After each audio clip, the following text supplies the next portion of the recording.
Hi friends, எல்லாருக்கும் வணக்கம். Big pass ஹவுஸில் தொடர்ந்து கோர்ட் டாஸ்க் தாங்க போயிட்டு இருக்கு. இந்த கோர்ட் டாஸ்க் 1 hour எபிசோட்ல பார்த்தீங்கன்னா ஒன்றுமே புரியாது, ஒரே போர் அடிக்கிற மாதிரி இருக்கும்.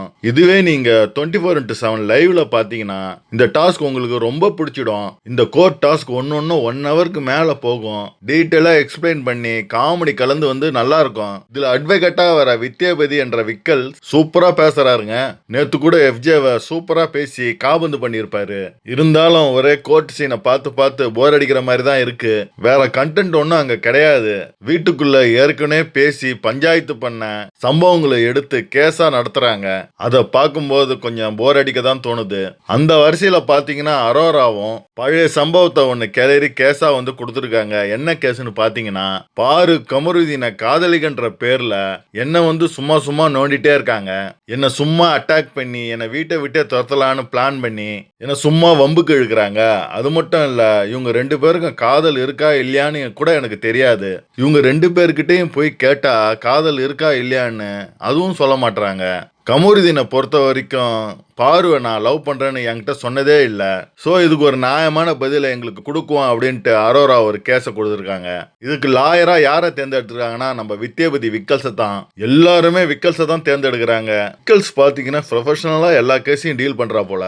நீ என்னை தேர்ந்தெடுத்து கேஸ் கொடுக்குறியா, நீ கெட்டவனா இருந்தாலும் சரி, நீ கெட்டது செய்தாலும் சரி, நான் உன்னை காப்பாத்துவேன், நான் உன்னை மட்டும்தான் காப்பாத்துவேன் அப்படின்னு ப்ரொஃபஷனல் அட்வொகேட் போல சூப்பரா செயல்படுறாரு விக்கல்ஸ் விக்ரம். பார்வதி சைடில் பாரு வந்து யாரை எடுத்திருக்காங்கன்னா அவங்க பேபி கமருதீனே வந்து அட்வொகேட்டா தேர்ந்தெடுத்துட்டாங்க. பார்வதி ஜட்ஜஸை யார தேர்ந்தெடுத்துருக்காங்கன்னா ஒன்னு கனி, இன்னொன்னு சாண்ட்ரா.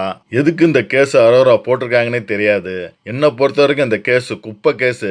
கடந்த ஒரு வாரமா பார்வதியும் கமருதீனும் அரோரா பத்தியே பேசுறதே கிடையாது. ஆனா அரோரா பாத்தீங்கன்னா இந்த கேஸை ஏன் தான் கையில எடுத்து திருப்பியும் நோண்டி திரும்ப சண்டை போட்டுட்டே இருப்பாங்க. பார்வதி, நீ கேஸை போட்டெல்லாம் நான் உன்னை செய்யாம விட மாட்டேன். திரும்ப காமுவை நல்லா ஏத்தி விட்டு சில பல சண்டைகளை வந்து பார்வதி வந்து தொடங்குவாங்க. இது தேவையா அரோரா உங்களுக்கு? இந்த சண்டையை நம்ம பார்க்கக்குள்ள நமக்கு தான் வெறுப்பு வரும். காலையில இருந்தே போரா போயிட்டு இருக்கு. அது என்னமோ தெரியல, பார்வதி கேஸ்ன்றதுனால போரா போகுதா இல்ல எனக்கு பார்வதியை பர்சனலா பிடிக்காம அதனால எனக்கு போர் அடிக்குதான்னு தெரியல. மக்களே, உங்களுக்கும் இப்படிதான் இருந்தா மறக்காம கமெண்ட்ல கமெண்ட் பண்ணுங்க. வீட்டுக்குள்ள ஏதாவது இன்ட்ரெஸ்டான கண்டென்ட் கிடைச்சா தானே நமக்கும் வீடியோ பண்ணதுக்கு பிடிச்ச மாதிரி இருக்கும். ஏதோ வேண்டா பருப்புல பேசுற மாதிரியே எனக்கு ஃபீல் ஆகுது. ஸோ அதனாலேயே நான் இந்த வீடியோவை ஷார்ட்டாக முடிச்சுக்கிட்டு உங்களை அடுத்த வீடியோவில் ஏதாவது சூப்பரான கண்டென்ட் வந்ததுன்னா மறக்காம நான் வந்து இதை வீடியோ பண்ணி உங்களுக்கு போடுறேன். ஸோ நன்றி மக்களே, பாய். அடுத்த வீடியோவில் உங்களை சந்திக்கிறேன்.